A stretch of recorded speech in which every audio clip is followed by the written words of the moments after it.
looking at the impact of battery demand on American mining.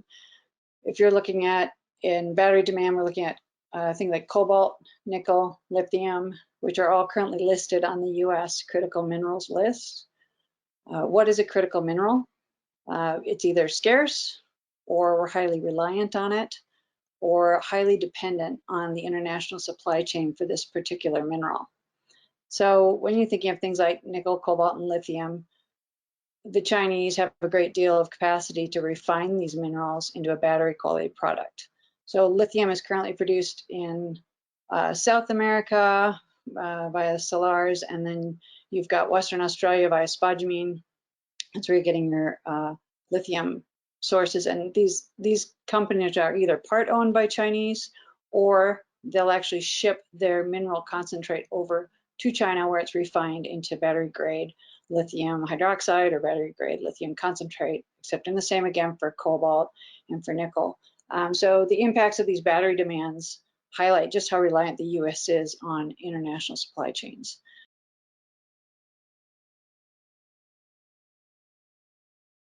So Power Nickel will come into being probably next week.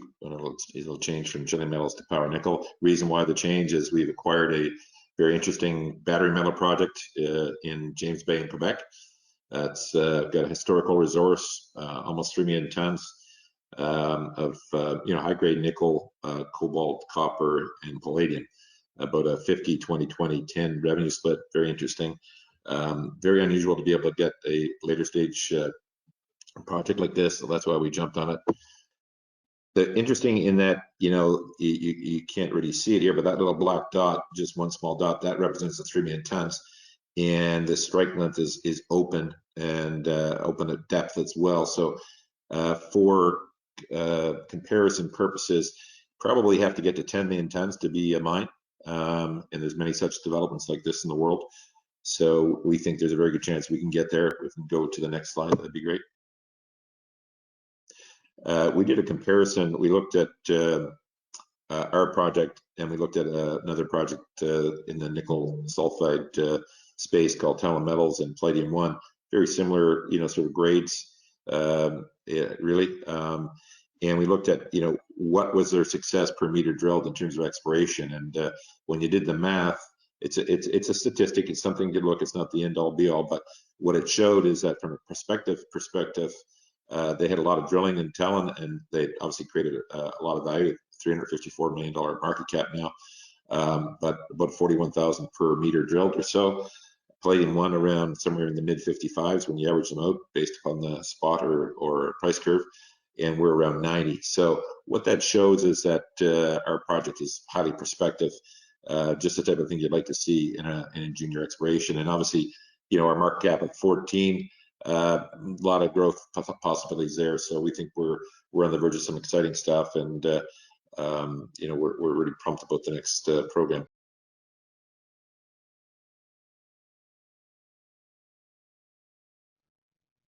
So yeah, the overview of the project, the K Mine, historic resource defined by Exxon Minerals in 1982, 6 million ton historic resource.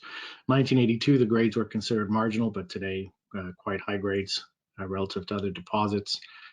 No work has been done in 40 years. We are now doing a pretty extensive program, 75,000 meters of drilling this year, approximately $27 million drill budget. And the goal of that is to extend the known 6 million tons and also test for satellite deposits around the K Mine, which is very typical in VMS camps. If you can find one, very good chance of finding satellite deposits nearby. And then our second project, also 100% owned. This is 2 hours west of Phoenix. Very different type, heap leach oxide gold deposit, also defined in 1982, and no work done, no real work for the last 40 years.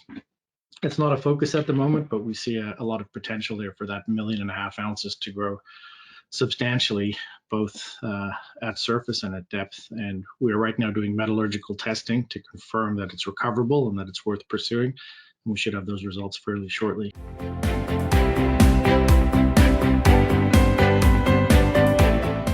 I think a lot of it depends upon where your mine's located. In our case, we're literally located across from a major James Bay substation. So getting hydroelectric power is going to be dead simple for us, and obviously that'll lead to having a very low carbon impact mine. However, if you're a long ways away from power, and I mean, as many our Golden Triangle project would be the opposite side of the equation, would be very tough. So it's one of these things that obviously the goal is to minimize the carbon output and use all the new technology we can to get there. But somewhat, it's going to be condition limited to geography and what's available nearby to power your mine. I would echo the sentiments of both Terry and Mark, but also and continue the autonomous, or the AI and the autonomous vehicles, moving that forward. I think there's about 500 of those right now in mines. But that's in some ways that doesn't sound like a lot, but when you think of the scale, that's quite a few vehicles. So that's reducing the footprint. Also, it's kind of obvious, but the minerals we're producing are going towards the environmental initiatives of electric vehicles and improving the overall environment for the planet. I always find it interesting that you get anti-mining groups, and then you get people that call themselves environmentalists. They're usually in comfortable homes. They're usually in first world countries, and I don't think they quite appreciate that this is a global issue. And honestly, if we're mining for minerals that are going to help that, then that's a move forward, and that's more environmental friendly than an anti-mining group. And that's just well, I don't think it's metal specific. Every type of deposit around the world has declining grade and declining reserves. So we're running out of everything at the moment, and the issue is all the easy stuff is being found. So you need better technology. Just Terry and Maggie both mentioned the big discoveries that have been made in the last generation came from new technology. When they discovered, electromagnetics found big deposits that were blind, but they're 400 meters deep. Now we have to find the ones that are a kilometer deep. But the issue is you find those targets, you need a lot more money to drill them. So yeah, I think it's a combination of people don't realize how fast we're running out of these metals, and the big demand. China is willing to go all over Africa, and they don't have the ESG concerns we do. As long as they get what they need, they'll go anywhere basically.